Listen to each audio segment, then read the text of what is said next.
এটা হলো পূর্ব পাশ, পূব সাইড।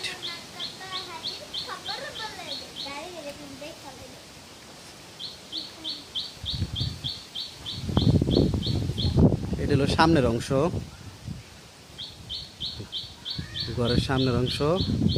এটা পূর্ব পাশ। আমি আস্তে আস্তে পিছনের অংশ দেখাইতেছি।